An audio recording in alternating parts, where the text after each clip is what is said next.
Shalom peuple de Dieu, c'est l'évangéliste Giovanni Monaco. Je vous espère bien portant. Que l'Éternel Dieu vous bénisse. Prions.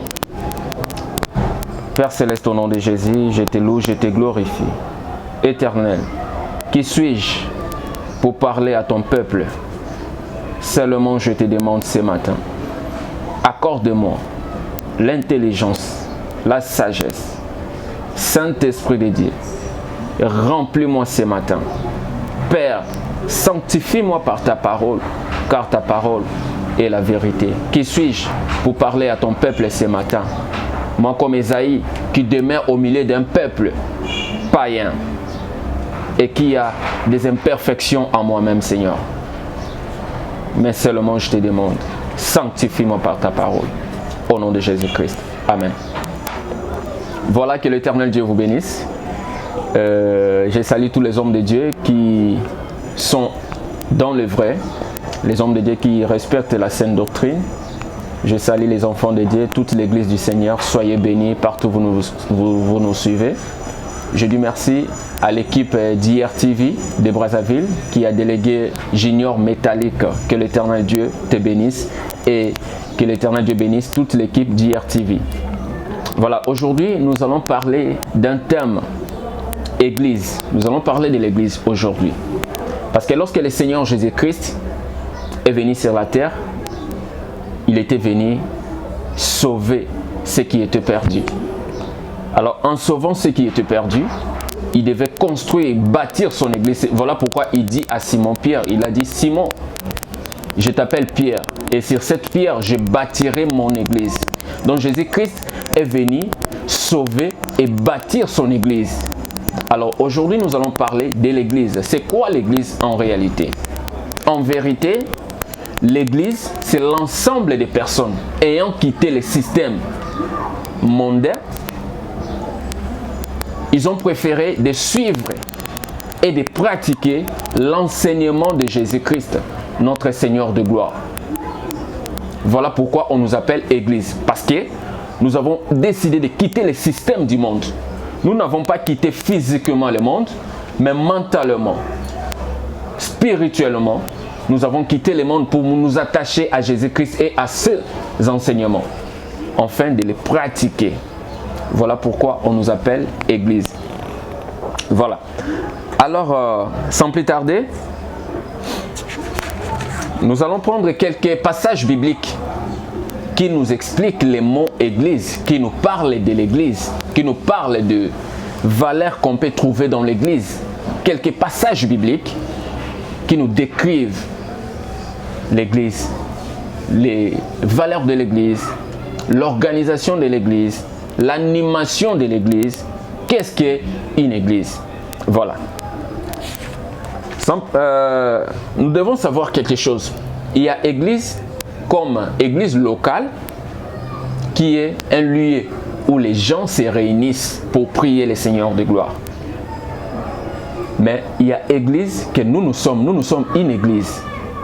Nous constituons l'Église corps du Christ. Voilà pourquoi Jésus-Christ n'avait pas laissé des bâtiments. Il a laissé Église corps du Christ, Église comme son corps. Voilà. Alors l'Église, Jésus-Christ nous parle de l'Église comme étant une maison de prière. L'Église est une maison de prière. Voilà. Nous allons prendre Marc chapitre 11. Marc chapitre 11, le verset 17. Nous allons parler un peu de l'Église. Voilà. Marc chapitre 11, le verset 17, la Bible nous dit: Puis, s'adressant à tous, il les enseigna en disant: N'est-il pas écrit: On appellera ma maison une maison de prière pour tout le peuple, mais vous en avez fait une caverne de brigands. Là, lorsque Jésus-Christ est entré dans Jérusalem, il a vu dans les temples, il y avait des gens qui ont transformé l'église, qui est censée être une maison de prière, à une caverne de brigands, de voleurs. Il y avait des échanges, il y avait des ventes, il y avait toutes sortes de business dans l'église. Et Jésus-Christ a pris les fouets, il a chicoté, il a chassé les gens de l'église. Il a dit, n'est-il pas écrit que ma maison sera appelée une maison de prière, mais vous en avez fait une caverne de brigands et de voleurs. Mais pourquoi le Seigneur disait ça? Pourquoi il était irrité en voyant tout ce qui se passait dans l'église? Parce que l'église avait changé. Il y avait le péché qui a été normalisé. L'église qui est censée être une maison de prière. Et ils étaient à l'aise de vendre, d'acheter dans l'église. C'est ce qui se passe aujourd'hui dans l'église actuelle. Il y a des commerçants évangéliques qui sont entrés dans l'église pour vendre et acheter. Ils viennent vendre quoi? L'huile d'onction. Ils viennent vendre quoi? La prière. Ils viennent vendre quoi? La consultation prophétique. C'est ce que le Seigneur Jésus-Christ nous dit. Vous en avez fait une caverne de voleurs. L'église, c'est une maison de prière. Voilà pourquoi Anne, qui était rivale de Pénina, la Bible nous montre que Anne n'avait pas d'enfant, mais sa rivale Pénina avait d'enfants. Mais l'amour que son mari Elkana donnait à Anne ne remplaçait pas les enfants. Anne avait besoin des enfants. Elle est partie en prière. C'était dans les temples, l'église locale. Elle est concentrée dans la prière, elle priait. Parce que ça, c'était un lieu de prière. Tout le monde priait pour son cas. Anne était concentrée dans la prière, elle priait pour son cas. Alors, elle avait trouvé l'exaucement parce que cette église où Anne priait, c'était réellement une maison de prière. Je ne sais pas, bien aimé, dans quelle église tu es. Je ne sais pas, pasteur, quel est le genre de l'église que tu diriges. Parce que Dieu nous a établis comme les anges de l'église, comme les gardiens. Nous sommes des sentinelles. Mais Jésus-Christ, lui-même, la pierre angulaire de cette église-là, le Saint-Esprit étant le patron de cette église, les dirigeants de cette église, les conducteurs de cette église. L'église ne peut pas être conduite par un homme ou une femme.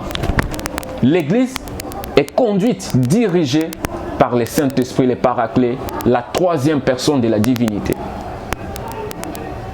Aujourd'hui, nous avons des pasteurs patrons. Nous avons des gens qui viennent impressionner avec des formes, avec des habits, avec des griffes. L'église est devenue aujourd'hui une place de règlement des comptes. Le pasteur a un problème avec les collaborateurs, il vient sur la chaire, il commence à lancer des pics, jeter des pics. Ce n'est pas ça l'église. L'église est une maison de prière. Voilà. Nous allons prendre encore un autre point de l'église. L'église est une maison d'édification et de crainte de Dieu. Dans l'église, on trouve de l'édification. L'édification, la crainte de Dieu. Parce que l'édification sans crainte, c'est quelque chose en vain. Il y a l'édification, il y a aussi la crainte de Dieu. Nous allons prendre Actes des Apôtres, chapitre 9, le verset 31. Actes des Apôtres, chapitre 9. Le verset 31, je lis au nom de Jésus-Christ. Dans toute la Judée, la Galilée et la Samarie, l'église jouissait alors de la paix. Elle grandissait dans la foi, vivait dans l'obéissance au Seigneur et s'accroissait en nombre grâce au soutien du Saint-Esprit. La Bible ici nous montre dans la Judée, dans la Galilée, dans la Samarie, que l'église jouissait alors de la paix. Elle grandissait dans la foi. Donc, elle s'édifiait, elle se construisait, elle s'équipait spirituellement. L'église grandissait dans la foi. L'église, c'est un lieu d'édification. L'église aujourd'hui de notre pays, aujourd'hui, l'église actuelle, c'est un lieu de fanatisme. Un lieu de fanatisme. Tu vas voir que le pasteur a ses fans dans l'église. Ses fans acclament les bêtises de ses pasteurs. Ses fans soutiennent les bêtises de ses pasteurs. Tu peux insulter Jésus-Christ. Que Jésus-Christ est fou, il est malade, Jésus-Christ c'est un impudique, tout ça là, il avait des enfants comme les autres religions les pensent. Les chrétiens fanatiques ne diront rien. Mais touche seulement à son pasteur. Là, il est prêt pour se battre. Il est prêt pour insulter. Il est prêt pour faire de n'importe quoi parce que tu as touché à son pasteur qui est son sauveur et Seigneur. Aujourd'hui, l'Église n'édifie pas. Aujourd'hui, l'Église ne fait pas des disciples. Or, Jésus-Christ nous a dit dans Matthieu 28, 19, allez par tout le monde et faites de toutes les nations des disciples, les baptisant au nom du Père, du Fils et du Saint-Esprit. Nous avons reçu mandat de faire de toutes les nations des disciples. Nous n'avons pas reçu mandat de faire des fanatiques, des ignorants. Tu vas voir quelqu'un 15 ans, 10 ans, 20 ans dans l'église, il n'a même pas les fondements chrétiens, il n'a même pas de sous-bassement, il n'a même pas de connaissances. Je vais vous dire une chose, il y a aujourd'hui, les chrétiens ont peur, ils ont peur de faire des débats avec le musulman. Vous savez pourquoi? Parce que ces gens-là, ils ont la connaissance. Ils connaissent leur ignorance par cœur. Ils ont la connaissance de leur ignorance, de leur égarement. Ils ont cette connaissance-là. Voilà pourquoi les chrétiens n'osent pas. Parce qu'un musulman, on l'a pris les versets bibliques. On l'a donné les versets bibliques. Ils ont modifié l'essence de ces versets bibliques. Et ça devient un moyen de défense pour ces musulmans.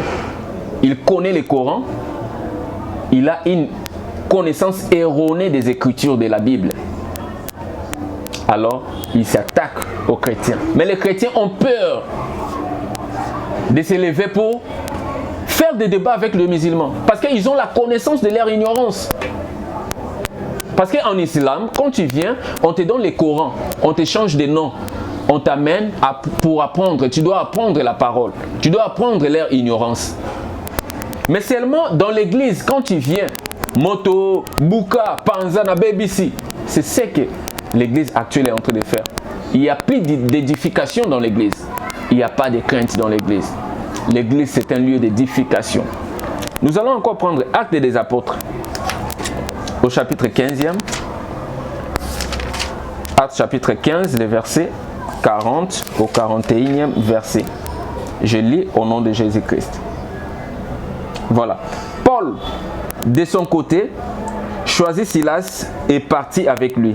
Après avoir été confié par les frères à la grâce du Seigneur, il parcourut la Syrie et la Cilicie en fortifiant les églises. Le souci de l'apôtre Paul, quand il a pris Silas, après avoir les recommandé à la grâce du Seigneur, il a commencé maintenant à faire les voyages missionnaires avec l'objectif de fortifier l'église, avec l'objectif de nourrir l'église, avec l'objectif de transmettre la connaissance des Écritures dans l'église, afin que l'église soit une église édifiée. Voilà ce que l'apôtre Paul faisait. À la différence des pasteurs d'aujourd'hui, des trafiquants de l'évangile, qui cherchent que de l'argent. Pour faire une prière, amène l'offrande d'autant. Amène-moi ton Isaac. Mais si le pasteur te demande son Isaac, n'oubliez pas, lorsque Abraham a amené Isaac pour les sacrifices, Abraham était rentré avec Isaac. Isaac n'était pas sacrifié. Isaac n'était pas sacrifié. Parce que lorsqu'il a voulu mettre le couteau sur le cou de l'Isaac pour l'égorger et le sacrifier, le Seigneur lui a dit, Abraham, je vis maintenant que tu m'aimes. Ne tue pas l'enfant. L'Éternel lui a montré la bête qui était attachée. Alors quand on te demande ton Isaac, amène l'Isaac et rentre avec l'Isaac. Vous voyez comment les pasteurs aujourd'hui, les trafiquants de l'évangile, les commerçants dans l'église sont en train de nous amener. Aujourd'hui, il n'y a pas d'édification. Le seul souci de l'apôtre Paul, c'était de fortifier l'église. C'était que l'église puisse s'accroître dans la connaissance. Comme la Bible nous dit, l'enfant Jésus grandissait, il croissait en stature, il s'est fortifié. Nous devons nous fortifier. L'église doit fortifier. L'église doit édifier. L'église doit se construire dans le Seigneur. Voilà. Nous allons prendre encore Actes des Apôtres au chapitre 16, le verset 5. Je lis au nom de Jésus. Actes des Apôtres 16, 5. Et les églises s'affermissaient dans la foi et voyaient augmenter chaque jour le nombre de leurs membres. L'église s'est fortifiée dans la foi. Acte 16, 5. L'église s'est fortifiée dans la foi. S'affermissait dans la foi et voyait augmenter chaque jour le nombre de leurs membres. L'église n'était pas un lieu de scandale, un lieu de mutakalisation. L'église n'était pas un lieu de spectacle.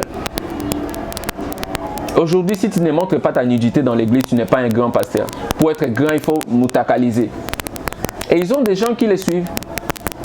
La Bible dit, vous connaîtrez la différence. Vous verrez la différence entre ceux qui servent l'Éternel et ceux qui ne le servent pas. Entre ceux qui craignent l'Éternel et ceux qui ne le craignent pas. Moi, je suis un homme païen. Je suis un homme pécheur. Dans la chair païenne.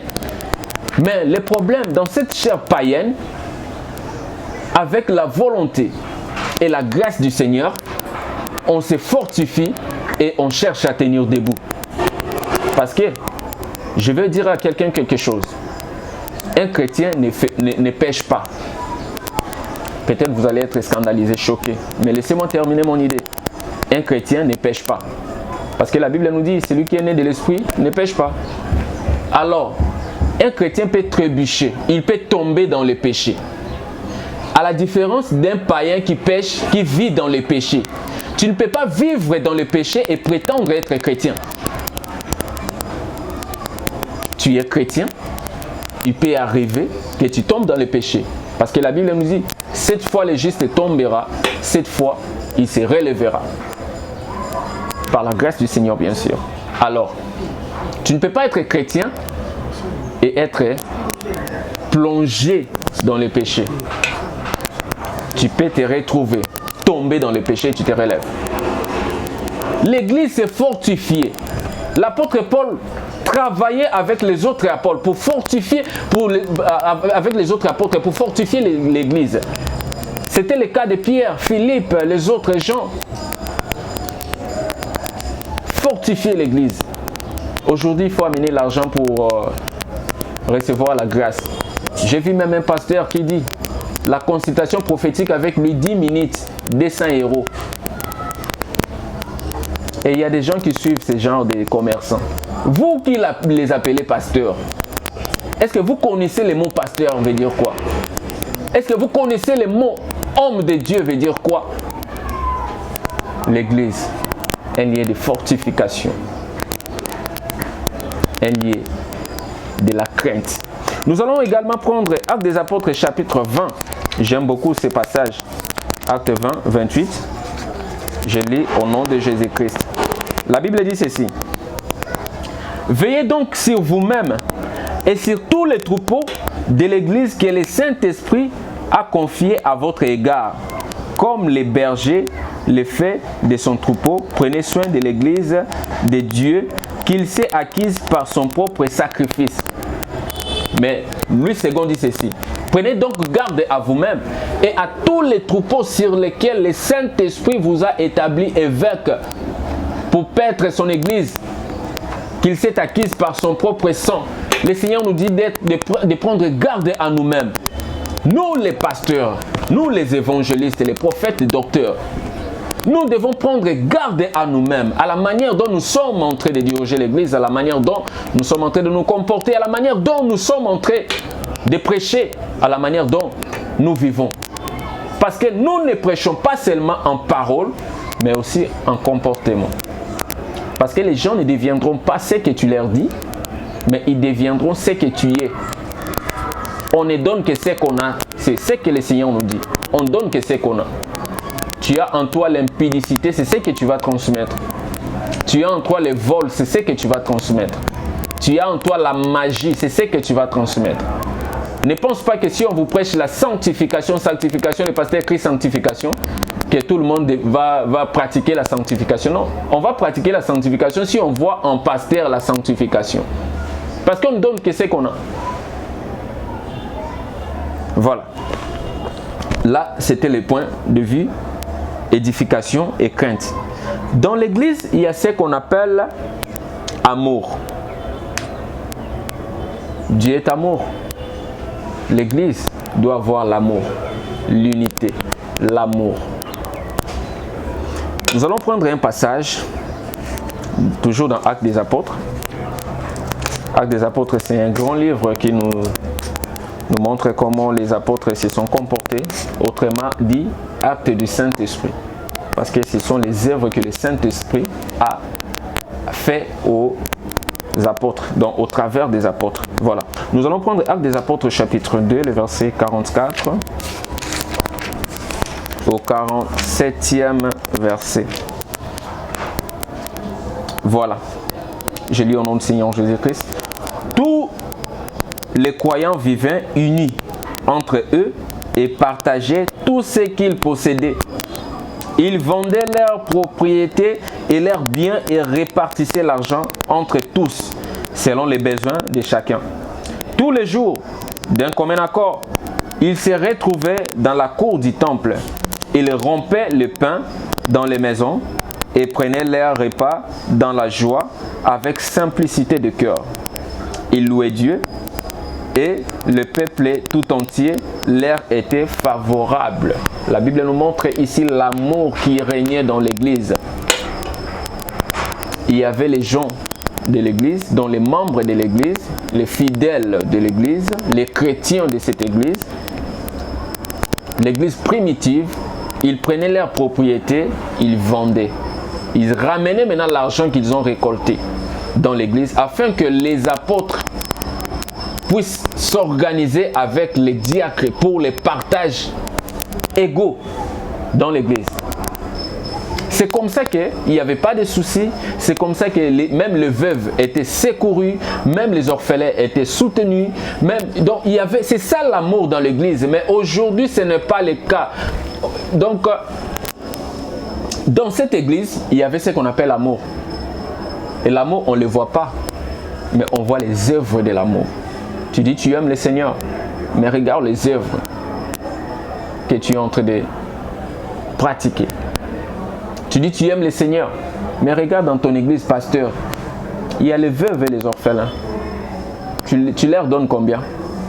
Il y a eu la rentrée scolaire. Est-ce que l'église a pensé aux orphelins? Est-ce que l'église a pensé aux veuves, aux personnes démunies? L'amour. C'est pourquoi Jésus-Christ dit, aimez-vous les uns les autres comme je vous ai aimé.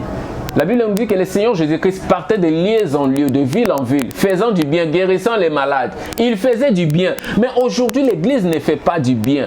Même une pauvre veuve, peut-être elle vend seulement la braise. Peut-être elle vend seulement les piments. Peut-être elle vend seulement des tomates. Mais les pasteurs cherchent à dévorer le pain que la veuve a. Soi-disant, l'offrande de sacrifice pour voir les pasteurs. La femme est malade, son fils est malade, elle a des problèmes. Mais pour venir voir les pasteurs, on lui dit donne $20 pour voir les pasteurs. Escroquerie évangélique. Les aventuriers dans l'évangile. Les aventuriers. Et ces genres de pasteurs, ils ont des membres ignorants. Je vais vous dire une chose. Nous ne sommes pas des membres de l'église, mais nous sommes des chrétiens. Il y a différence entre membres et chrétiens. Nous ne sommes pas des membres, nous sommes des disciples. Parce que nous avons reçu la discipline de Jésus-Christ et nous les pratiquons. C'est ainsi qu'on nous appelle disciples. Mais les membres font quoi? Ce sont l'ensemble des ignorants qui soutiennent les bêtises de leurs pasteurs dans leur soi-disant église. L'amour. Jésus-Christ a dit l'amour. L'amour. Donc l'église partageait tout ce qu'elle avait. Tout ce que les chrétiens, les disciples avaient. Ils se partageaient entre eux. Il y avait de l'amour, il y avait de l'assistance.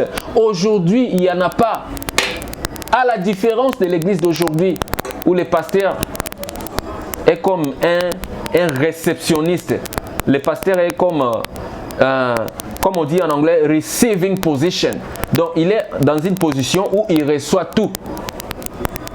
Donc, vous amenez au pasteur l'argent amené, chaussures, l'offrande des souliers des pasteurs, l'offrande des vestes des pasteurs, l'offrande des jouets de l'enfant des pasteurs, l'offrande des sacs des mamans pasteurs, l'offrande sur l'offrande. Alors, pasteur, tu ne te poses pas des questions qu'il y a des pauvres dans ton église. Il y a des orphelins qui ont besoin de l'assistance. Il y a même des collaborateurs de pasteurs qui souffrent, qui ont des chemises déchirées, des pantalons en lambeaux. Mais le pasteur veste, classement, chaussures, marque italienne. Là, il se sent puissant, il se sent fort. Mais tu n'as pas d'amour, pasteur. Tu vois que tu es un commerçant évangélique. L'église avait de l'amour. Nous devons avoir l'amour pour avancer. Il y a des gens qui sont dans des religions. Il y a des gens, parce que le christianisme n'est pas une religion. Jésus-Christ dit, je suis le chemin, la vérité et la vie. Donc le christianisme est le chemin, la vérité et la vie. Le christianisme, c'est la vie de Jésus-Christ, transmise et pratiquée par les apôtres. C'est ce qu'on appelle christianisme. C'est un système. Le christianisme n'est pas une religion. Alors les gens qui sont dans des religions, parce que dans la religion, l'homme va à la recherche de Dieu, il a une pensée sur Dieu. Or, dans le christianisme, Dieu quitte le ciel, il descend pour se dévoiler, se révéler à l'homme. Il vient à la recherche de l'homme. La différence entre le christianisme et la religion, c'est ça la différence. Dieu quitte le ciel, il prend la forme humaine. C'est pourquoi la Bible nous dit, la parole s'est faite chair. Cette parole-là est venue au milieu des hommes pour sauver les hommes.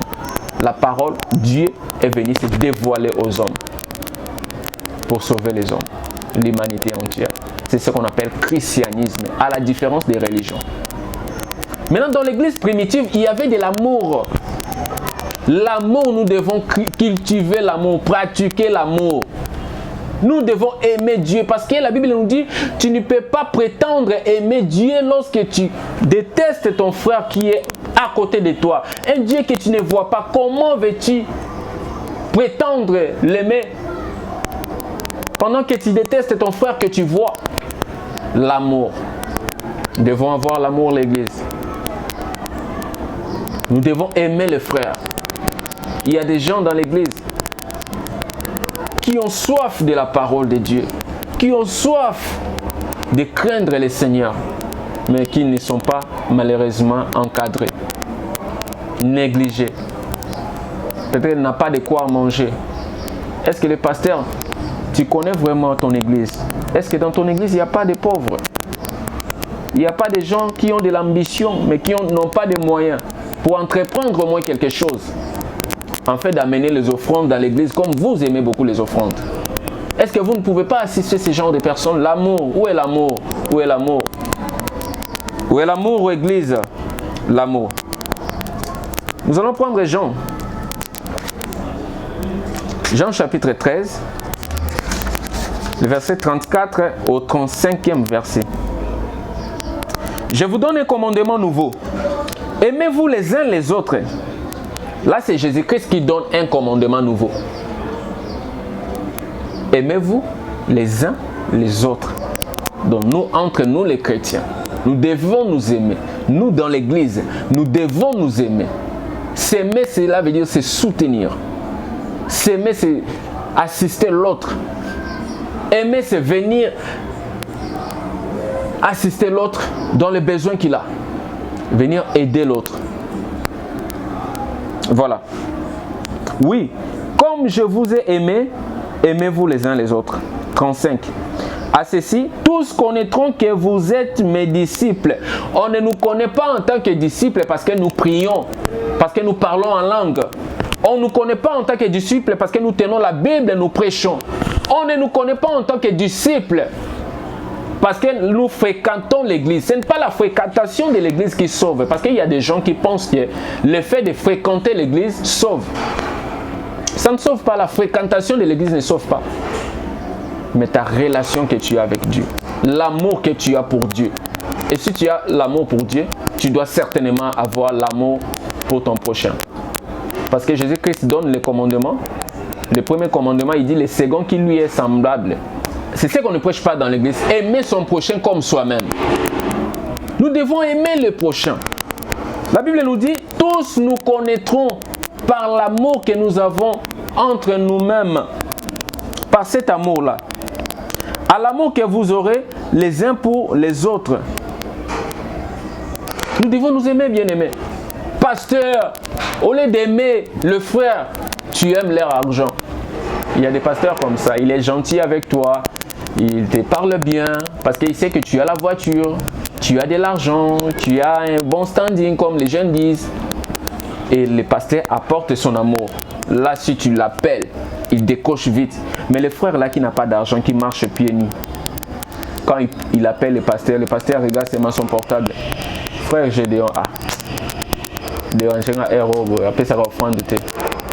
pasteur, est-ce que l'Éternel t'a établi pour recevoir de l'offrande ou bien il t'a établi pour préparer la seconde venue du Messie et préparer l'église à la rencontre de l'époux?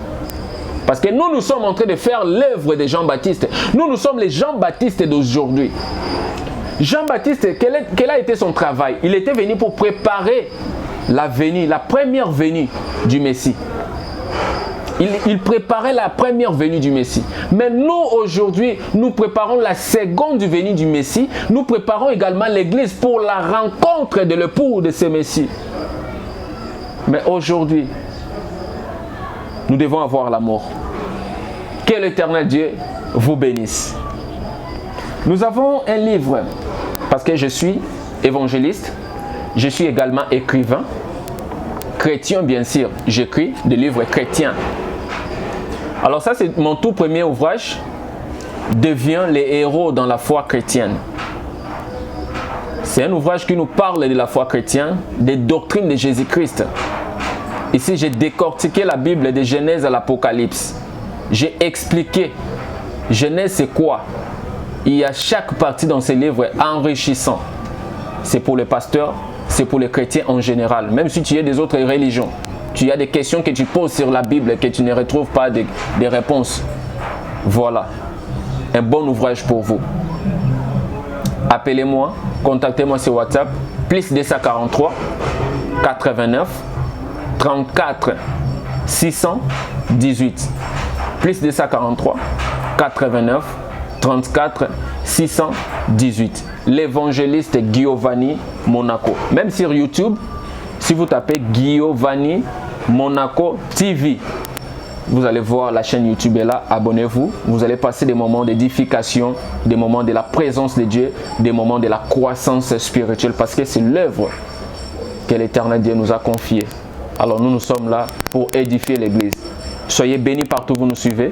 Je ne finirai pas cette émission sans pour autant remercier toute l'équipe d'IRTV à Brazzaville. Tous les bien-aimés, vous m'avez contacté et puis vous m'avez encouragé, vous suivez mes émissions. Et il y a des sœurs au Point Noir, à Brazzaville, partout dans le Congo-Brazza. Vous qui nous suivez, à Congo-Kinshasa, partout dans le monde entier, sur DRTV, que l'Éternel Dieu vous bénisse. Et j'ai dit aussi merci au général Dabira. Que l'Éternel Dieu soit avec toi pendant ces moments. La Bible nous dit, confiez-vous en l'Éternel votre Dieu, vous serez affermis. Mais à ses serviteurs, le prophète, vous réussirez. Ici à Kinshasa, nous prions pour vous. Là où vous êtes, que la main de l'Éternel soit avec vous et que l'Éternel Dieu vous fortifie et que l'Éternel Dieu vous tire de cette situation et qu'il vous rétablisse dans vos fonctions. Que l'Éternel Dieu vous bénisse, que la paix du Seigneur Dieu soit avec vous. Soyez bénis.